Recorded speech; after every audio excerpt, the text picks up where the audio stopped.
అందరికీ మత్స్యకేంద్ర స్వామి జాతర సందర్భంగా ఉత్సవాల సందర్భంగా హిందూ బంధువులందరికీ శుభాకాంక్షలు. గత సంవత్సరం కూడా స్వామివారి జాతర రావడం జరిగింది. కాకతీయుల నాటి నుంచి గుడి ప్రాధాన్యత ప్రాముఖ్యత సంతరించుకున్నటువంటి ఒక పవర్ఫుల్ టెంపుల్.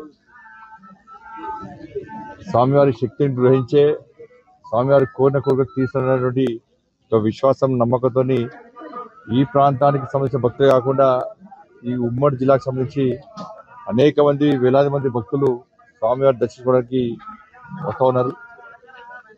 తప్పకుండా ఎవరైతే స్వామివారి దర్శించుకున్నారో, స్వామివారు తలిచారో, స్వామివారు కొలిచారో వారందరి యొక్క కోరిన కోరికలు తీర్చాలని చెప్పి మనస్ఫూర్తిగా ఆ స్వామివారిని వేడుకుంటూ, అభివృద్ధికి సంబంధించి మత్స్యకేంద్ర స్వామి దేవాలయానికి సంబంధించి చాలా మంది పేద భక్తులు వస్తూ ఉంటారు. భక్తులు వచ్చినప్పుడు వారు ఉండడానికి చాలా ఇబ్బంది అవుతుందని చెప్పి కమిటీ సభ్యులు నా దృష్టి తీసుకొచ్చిన తర్వాత ఎంపీ నిధుల నుంచి 10 లక్షల రూపాయలను ఆ గదులు నిర్మించడానికి కేటాయించడం జరిగింది. ఇప్పుడే భూమి పూజ చేసి ప్లానులు ప్రారంభించడం జరిగింది.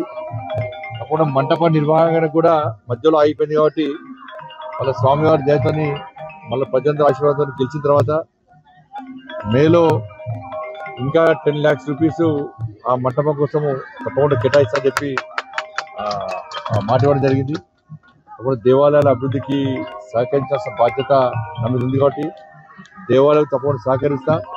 ముందు కూడా మనకి ఏ అవకాశం వచ్చినా కూడా ఈ దేవాలయ అభివృద్ధికి తప్పకుండా సహకరిస్తా అని చెప్పి ఈ సందర్భంగా తెలియజేస్తూ, దాంతోపాటు హుజాబాద్ రూరల్ సంబంధించి కూడా బీసీ కమ్యూనిటీల కోసం కూడా 5 లక్షల రూపాయలను కూడా కేటాయించడం జరిగింది. ఆ ప్రొసీడింగ్స్ కూడా ఈ దేవాలయ యొక్క ప్రొసీడింగ్స్, ఆ 5 లక్షల ప్రొసీడింగ్స్, 10 లక్షలు 5 లక్షల ప్రొసీడింగ్స్ కూడా ఈరోజు అందించడం జరుగుతూ ఉన్నాయి.